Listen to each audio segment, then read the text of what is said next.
واحنا راجعين بالقطار هي نعست شوي وحطت راسها على صدري، قعدت اطالع في وجهها ما شاء الله تبارك الله، قاعد اقول هذا احلى وجه شفته في حياتي بصراحه، يعني ما شاء الله البنات.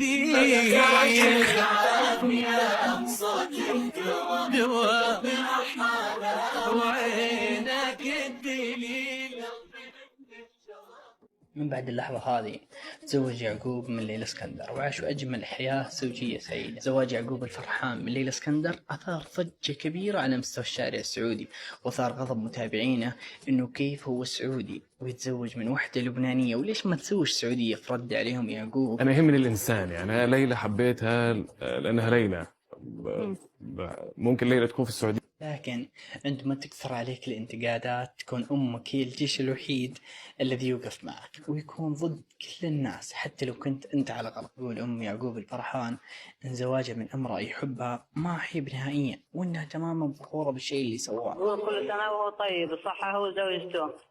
حبيبة قلبي يا ماما عزة. سحرتي ولا بعد؟ لسه، وأنا فخورة بكل اللي يسوي ولدي، أنا فخورة بعقوب وبزوجته بكل ما يعملون في كل شيء.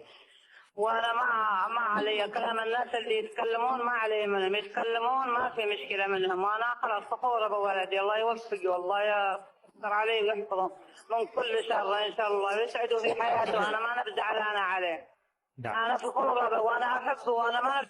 كمل يعقوب الفرحان مسيرته الفنية وساعدته زوجته أنه يوقف ويكون أكبر وأكبر من المكان اللي هو فيه. غيرت حياة يعقوب الفرحان كليا بعد زواجه من ليلى اسكندر ودعم أمه له، وإنه هو على الصح وما سوى أي شيء غلط نهائيا. من بعدها ساعدت ليلى اسكندر يعقوب على أنه يكون أكبر وأكبر من المكان اللي هو فيه، ودعمته أكثر سواء فنيا ومعنويا، لين صار يعقوب الفرحان نجم كبير يتلألأ على سماء السعودية. بعدها أطلق يعقوب الفرحان مسلسله رشاش العتيبي اللي لاقى ترحيب واسع على مستوى الشارع السعودي. هذه بعض اللقطات من مسلسل رشاش العتيبي.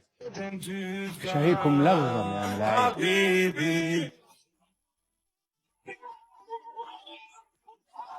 اوقف انت، وقف الكلب، اوقف.